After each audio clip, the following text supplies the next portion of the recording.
Old Naira notes are no longer legal tender. Governor Ademola Adeleke pays arrears of modulated salaries to workers and pensioners in Osun. Diphtheria kills 40 in Nigeria. Flood kills 12 people in South Africa. Good evening. Welcome to the Major Report. Babatunde Bolatito is my name. The Central Bank of Nigeria said old Naira notes of 200, 500, 1,000 Naira notes are no longer legal tender in the country. The CBN declared that the old 200, 500, and 1,000 Naira notes ceased to be legal tender in Nigeria on the 10th of this month. CBN branch controller Aladu Idris Adada made this disclosure while speaking to journalists in Bauchi State. According to him, in the last 24 hours, the Apex Bank have been inundated by questions from various angles of the general public about the CBN operational guidelines on the old currency notes. He said that CBN is ready and is open to receive all those old notes based on certain conditions and criteria, saying that the customers are free to go to the bank and deposit, which they can do at the commercial banks anymore, because the currency has ceased to be legal tender. He added that the customers have to go to the CBN portal and fill a form in the portal. There will be a form there concerning the currency redesign and exchange. Niger State Governor Alhaji Abubakar Sani Bello as Director of Security Agencies in the state for immediate arrest of those rejecting the old Naira notes. The governor gave the order in a statement made available to newsmen in Mina today by the Secretary to the Government of the state, Ahmed Ibrahim Matane, stating that old Naira notes of 1,000, 500, and 200 Naira notes are still valid, and anyone who refuses to accept the old currency should be dealt with according to the dictates of the law. According to the governor, it has come to the notice of the government that some people and traders were rejecting the old Naira notes from the citizens. A development, he said, is not healthy, thereby inflicting untold hardship on the people. Sani Bello said that the old Naira notes are still valid and anybody found rejecting them will be arrested and prosecuted.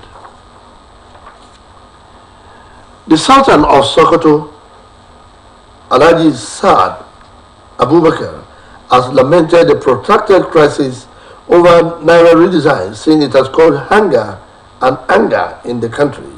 According to him, President Muhammad Buhari should address the problem to prevent an uprising. The Sultan said the Naira crisis has made life unbearable for citizens of the country. Speaking at a two-day conference by the Kano State Government on livestock reforms and mitigation of associated conflicts, which held in Abuja, the Sultan said there was increasing tension caused by the CBN monetary policies, adding that the urgent steps should be taken to stem the crisis. According to him, the issues of development, especially for the common man, should be prioritized. At dawn in Osun State, Dr. Lukman Abidoye had described the persistent migration of greater number of Nigerian professionals and non-professionals abroad is creating a lot of loopholes in the socio-economic development of the country. Dr. Abidoye stated this shortly after featuring on an Osbc TV current affairs program. Newsmaker urged the travelers to take caution. According to the lecturer, nostalgia, discrimination, and appetite is enough to be considered before embarking on what is called Japa syndrome. When you migrate for economic reason, there are some forces, maybe hardship, survivor, commitment, meeting your obligations and some other things. But when you migrate, hopefully you gain some of those things, you gain resources, you gain opportunities, then you start meeting your economic requirement or needs. When you do that, you realize that you are missing some other things which you cannot buy with money. Family, environment, even weather, friends, and some other social resources. You cannot discipline your child, you go to jail. Then you realize that, look, I cannot bear with this. Maybe out there, common things can lead you into trouble, which can easily be overlooked in Nigeria here. Dr. Abidoye urged the government to ensure an enabling environment by creating jobs, security, social amenities, among others, which are tools for a stable economy. He speaks further. Government should, first of all, encourage youth to, first of all, they should stop fraud among youth. They should discourage fraud. They should make sure that youth are discouraged from fraud. So maybe through online, some other things, they should stop fraud so that people can face work. They can realize that, okay, hard work pays. Now, secondly, government should provide a lot of opportunity for the youth. Especially people manning our economy, people manning our politics and some other areas. They should make sure they are hardworking people of knowledge who really understand what it takes to deliver it to the benefit of the youth or to the masses. So that way, people will have hope in the economy. The youth will have hope in hard work. Wife of the presidential flag bearer of the People's Democratic Party, Hajia Amina Titi Abubakar, has enjoined women to vote for the PDP and also convert vote for her husband as a way of rescuing Nigeria from the pangs of economic hardship that affects the women folk. Hajia Titi Abubakar made this call while addressing hundreds of women who converged on Osogbo from Oyo, Ogun, Ondo, Ekiti, Lagos, and Osun states. Governor's Office correspondent Abdurrahim Adekileko brings the details of the report. Women drawn from all the states in Yoruba land, including Lagos, Ogun, Ondo, Ekiti, Oyo, and Osun states, converged on Osogbo for a town hall meeting with a view to gathering support for Atiku Okuwa presidential bid in the next week's Saturday's general election. Addressing the women, wife of the PDP presidential candidate Hajia Titi Atiku Abubakar said women should get themselves together and vote for her husband to be able to reset the country. Mrs. Fumi Lamuye, who represented Hajia Titi Abubakar, described the current problems facing the Nigerian state as temporary setbacks that will be corrected if Alhaji Atiku Abubakar is elected president in the coming general election. We are fighting for our lives. We are fighting for survival. We are fighting for the future of our children. We are fighting for the future of our country. We have come to a stage in our country where we need a savior. We need a helper. We need a leader. We need somebody that knows the road. We need somebody that is capable. We don't need just any leader now. We need somebody to rescue us. And the only person that can do this at this point in time is Atiku Abubakar. The town hall meeting of PDP women under the chairmanship of Chief Mrs. Modupeola Adeleke-Sani and the Director General of PDP Women Campaign Council, Honorable Hadiza Dodo, described national issues like the current naira and fuel scarcity, insecurity, and economic hardship as some of the issues that the Atiku Okuwa presidency will clear. Women are the people that say, come round, come shine to vote. So we're here to tell them that they should stick to hold their PDC and guard it, and on the day 25th of February for them to come out and vote for Atiku Abubakar. Also speaking, the leader of the PDP Women Campaign Council in the Southwest, Chief Mrs. Modupeola Adeleke-Sani, said the import of the town hall meeting was to create awareness among women on their vintage position to right the wrongs of economic, social, and political upheavals bedeviling the country. All artisan women, market women, we brought them here so that we can sensitize them that on the 25th of February, everybody should come and help us to vote for our father. And for PDP, our father Alhaji Atiku Abubakar. It has been Abdurrahim Adekileko reporting. Governor Ademola Adeleke has pledged that his administration will be the most workers-friendly in the history of Osun State. To this end, he has assured workers that payment of backlog of modulated salaries owed by previous administration will begin today. He stated this at this year's Valentine's Day held at the Government Secretariat along Bagan Road. Arman Sahid Adeboye covered the event. His report. Joy and happiness were radiating on the faces of Osun workers who, under the umbrella of love, gathered to celebrate this year's Valentine. They played various games to enjoy themselves to the fullest. For several minutes, they sang and danced with the Secretary to the State Government, Honorable Teslim Igbalaye, who represented Governor Ademola Adeleke on the symbolic occasion.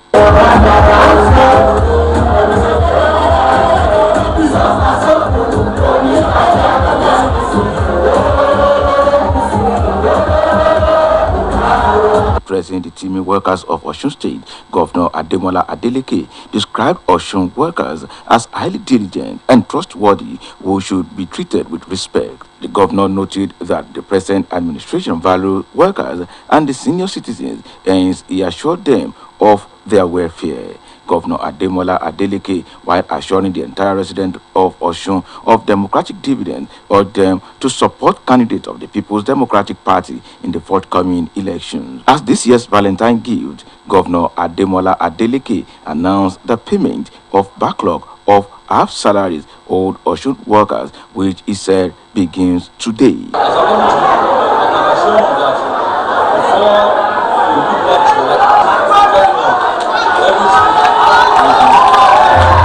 The head of service, Mr. Leye Aina, while speaking, described Governor Ademola Adeleke as the best Osun workers can have at this time, as his actions are showcasing him as a friend of the workers. The head of service, who was represented by the Permanent Secretary, Ministry of Education, Mr. Adelane Aderiola, appreciated Governor Ademola Adeleke for approving the set-off of backlog of half salaries and implementation of their promotions. He called on workers to replicate the good gesture through dedication to duty and ensure the neatness of their workplace. Speaking in the same vein, the chairman, Nigerian Civil Service Union Osun State Chapter, Comrade Christopher Arakpasopo, and the Trades Union Congress Chairman, Comrade Adebowale Adekola, explained that Governor Adeleke has attended to 85% of workers' requests in less than 3 months in office. Described the governor as workers friendly, who is showing love to them. Comrade Arakpasopo also appreciated the physical infrastructure that the government is embarking on. For those criticizing the governor, he told them to stop such acts as the Valentine celebration started some years ago. Prizes were presented to workers who performed excellently in various games, competition, and dance fiesta. For Osbc News, this is Saeed Adeboye reporting. Residents across the 3 senatorial districts of the state where various road projects are ongoing have lauded Governor of the state, Senator Ademola Adeleke, for his intervention. They praised the governor for starting his administration on the delivery of his campaign promises to the people, especially through the construction and rehabilitation of roads, which impacts on the lives of the masses across the state. They gave the commendation to the governor, while a team of the Ministry of Works and Transport went on an inspection of the ongoing road project from Ile-Ife to Ikire to Ilesha, Ikirun, Ede, Osogbo, and other towns in the senatorial districts. Residents were seen with expressions of joy and fulfillment of their dreams as excavation work and other activities were being carried out on the roads. At each of the roads visited by the inspection team, it was prayers for the governor from both the old and young. The inspection visit to all the ongoing project sites in the state by the State Ministry of Works and Transport continues in a bid to ensure that quality jobs that will stand the test of time are delivered as instructed by Senator Ademola Adeleke. The 2023 Batch A Stream 1 Corps members in the state have been charged to be law-abiding as membership of the Corps does not confer immunity from the illegality from anyone. The Director General, NYSC Brigadier General Yushau Hamed, gave the charge at the personal parade closing ceremony of the camp orientation course of the 2023 Batch A Stream 1 Corps members in the state at the NYSC Permanent Orientation Camp at the Oluwatobiloba Odunuga now bring details.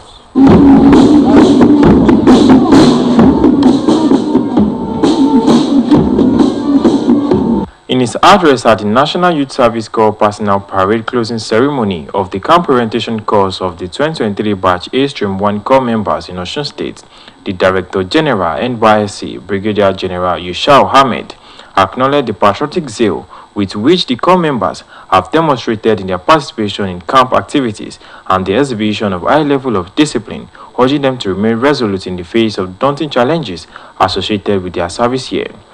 The NYSC Director General, who was represented by Osun State NYSC Coordinator, Mrs. Olayinka Abdul-Wahab, charged the Corps members to not neglect the skills they have garnered during their orientation course in camp and ensure their services to humanity add value to themselves and the society at large.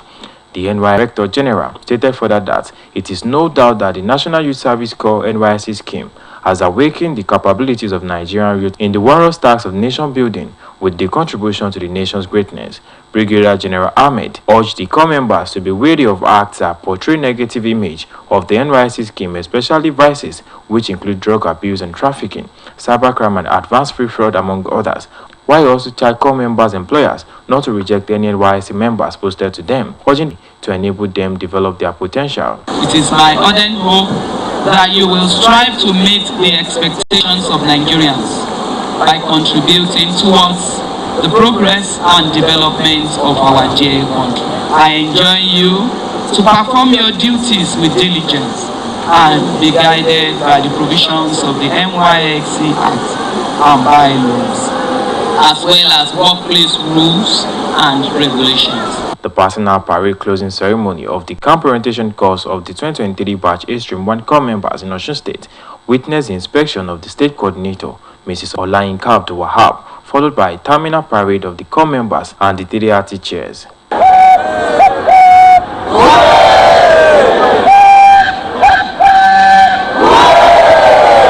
Oluwatobiloba Odunuga, Osbc News. Nigerians have been admonished to always be thankful to God in all situations, as grateful hearts attract more blessings from God. A cleric, Reverend Father Stephen Ololagba, gave the admonition at the 80th birthday anniversary and Thanksgiving service of Prince Richard Adeniwale, held at St. Dominic Catholic Church, Ifewara, at Akumosa West Local Government Area of Osun State. Our reporter, Oluchi Amuda, now brings details.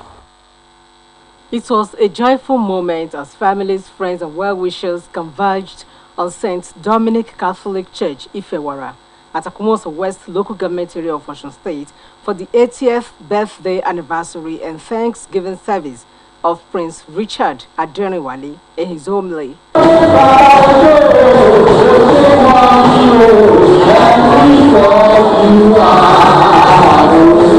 The parish priest, Reverend Father Stephen Olowolagba, spoke on the need for the faithful to imbibe the habit of thanksgiving at all times, irrespective of the socio-economic situation in the country. Father Olowolagba, who described the celebrant as a dedicated servant of God, encouraged him to remain steadfast in service to God and humanity. If I'm living a good life, we have become aroma of Christ, another Christ for others, to know the God we serve, and they also want to live the kind of lifestyle we are living. That is the best we can ever ask for. In their separate interviews with Osbc News, the children and family members of the celebrant, including Prophet Adegboyega Adeniwale, Prince Aderemi Komolafe, and Mrs. Taiwo Ogunshola, expressed gratitude to God for blessing the family with such a wonderful father. The first thing I learned from my father is love. My father is so lovely to the extent that you can't hurt him. It's good to say I'm sorry. Well recognized in the camp, well recognized in the Church of God, well recognized in the family settings. He has taught many lives. In his words of appreciation, the birthday boy, Prince Richard Adeniwale, accompanied by his wife, Mrs. Maria Adeniwale, was full of appreciation to God for the opportunity to witness his 80th anniversary on earth, just as he appreciated his family, friends, and well-wishers for celebrating with him. He admonished all to live in love and unity as no meaningful development can be achieved in an atmosphere of chaos.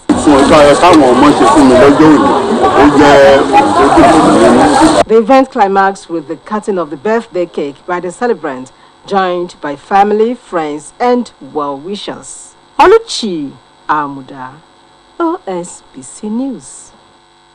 Now welcome to our sports segment.